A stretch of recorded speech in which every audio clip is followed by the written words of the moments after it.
Assalamualaikum warahmatullahi wabarakatuh. Pada kesempatan kali ini, Islam Fisabilillah akan membahas kisah Nabi Sulaiman memindahkan istana Ratu Balqis. Tanpa berlama-lama kita langsung saja ke kisahnya. Setelah Nabi Sulaiman membangun Baitul Maqdis dan melakukan ibadah haji sesuai dengan nazarnya, pergilah ia meneruskan perjalanannya ke Yaman. Setibanya di sana ibu kota Yaman, ia memanggil burung hudhud, sejenis burung pelatuk, untuk disuruh mencari sumber air di tempat yang kering tandus itu. Ternyata burung hudhud yang dipanggilnya itu tidak berada di antara kawasan burung yang selalu berada di tempat untuk melakukan tugas dan perintah Nabi Sulaiman. Nabi Sulaiman marah dan mengancam akan mengajar burung hudhud yang tidak hadir itu, bila ia datang tanpa alasan dan uzur yang nyata.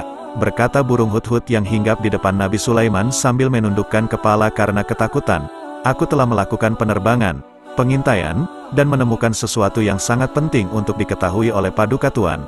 Aku telah menemukan sebuah kerajaan yang besar dan megah di negeri Saba, yang dikuasai dan diperintah oleh seorang ratu. Aku melihat seorang ratu itu duduk di atas sebuah tahta yang megah bertaburkan permata yang berkilauan. Aku melihat ratu dan rakyatnya tidak mengenal Tuhan pencipta alam semesta yang telah mengaruniakan mereka kenikmatan dan kebahagiaan hidup.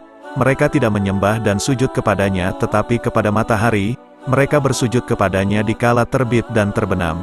Mereka telah disesatkan oleh setan dari jalan yang lurus dan benar," berkata Nabi Sulaiman kepada hudhud. "Baiklah, kali ini aku ampuni dosamu karena berita yang engkau bawakan ini yang aku anggap penting untuk diperhatikan.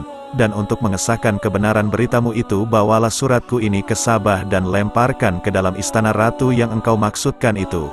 Kemudian kembalilah secepat-cepatnya sambil kami menanti perkembangan selanjutnya." Bagaimana jawaban Ratu Saba atas suratku ini? Burung hudhud terbang kembali menuju Saba, dan setibanya di atas istana kerajaan Saba dilemparkanlah surat Nabi Sulaiman tepat di depan Ratu Balqis yang sedang duduk dengan megah di atas tahtanya. Ia terkejut melihat sepucuk surat jatuh dari udara tepat di depan wajahnya. Ia lalu mengangkat kepalanya melihat ke atas, ingin mengetahui dari manakah surat itu datang dan siapakah yang secara kurang hormat melemparkannya tepat di depannya. Kemudian diambillah surat itu oleh Ratu. Dibuka dan dibacalah isi suratnya yang berbunyi, "Dengan nama Allah yang Maha Pengasih lagi Maha Penyayang. Surat ini adalah daripadaku Sulaiman. Janganlah kamu bersikap sombong terhadapku dan menganggap dirimu lebih tinggi daripadaku.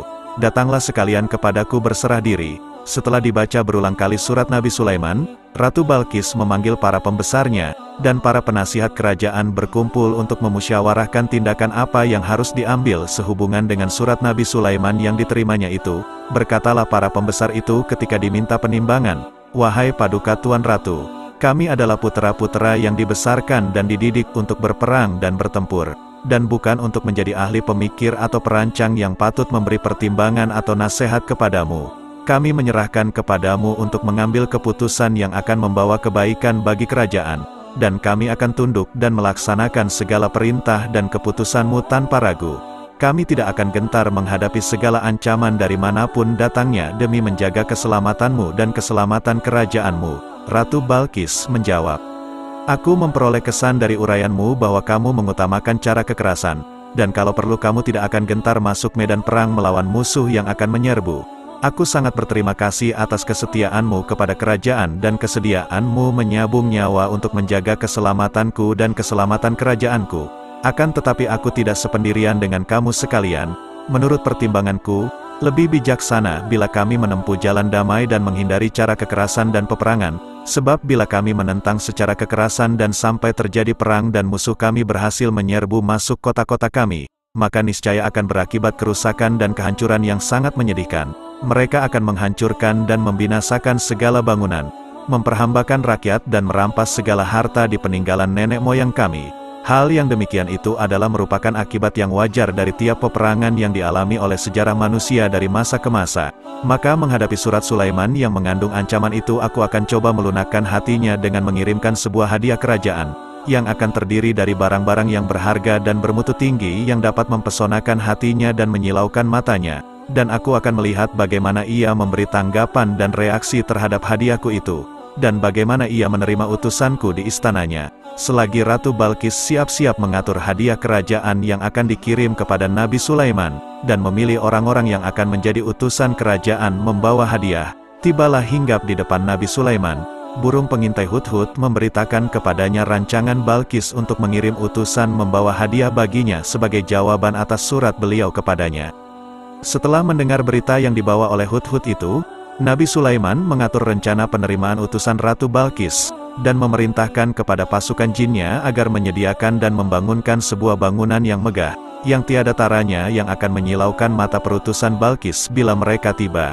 Tatkala perutusan Balkis datang, diterimalah mereka dengan ramah tamah oleh Nabi Sulaiman, dan setelah mendengar uraian mereka tentang maksud dan tujuan kedatangan mereka, dengan hadiah kerajaan yang dibawanya berkatalah Nabi Sulaiman, "Kembalilah kamu dengan hadiah-hadiah ini kepada ratumu.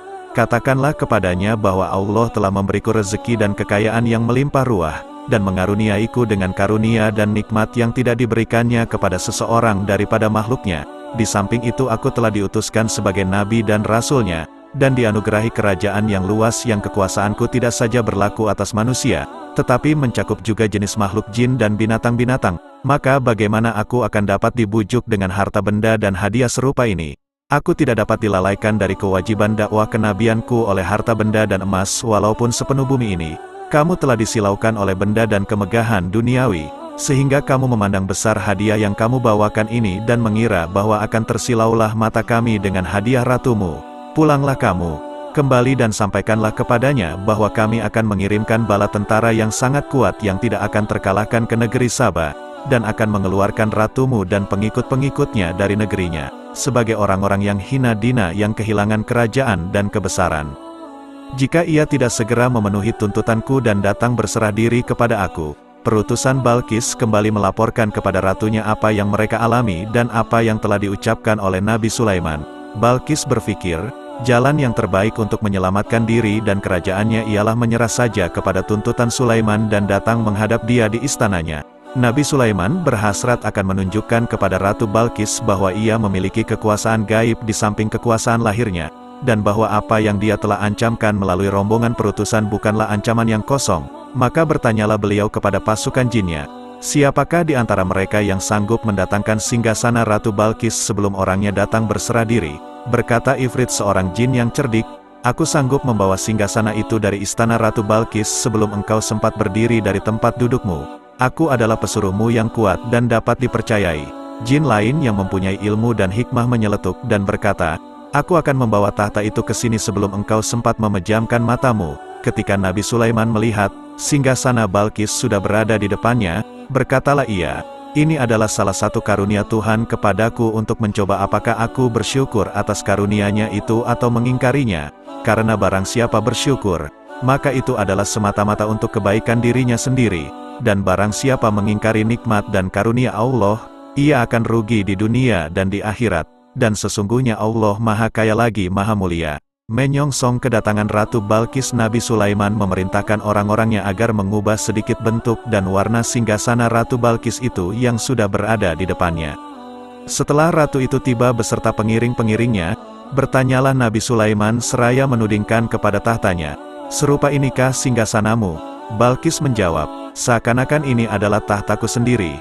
Seraya bertanya-tanya dalam hatinya, bagaimana mungkin singgasananya berada di sini? Padahal ia yakin singgasana itu berada di istana tatkala ia bertolak meninggalkan Sabar. Selagi Balkis berada dalam keadaan kacau pikiran keheranan melihat tahta kerajaannya sudah berpindah ke istana Sulaiman, ia dibawa masuk ke dalam sebuah ruangan yang sengaja dibangun untuk menerimanya.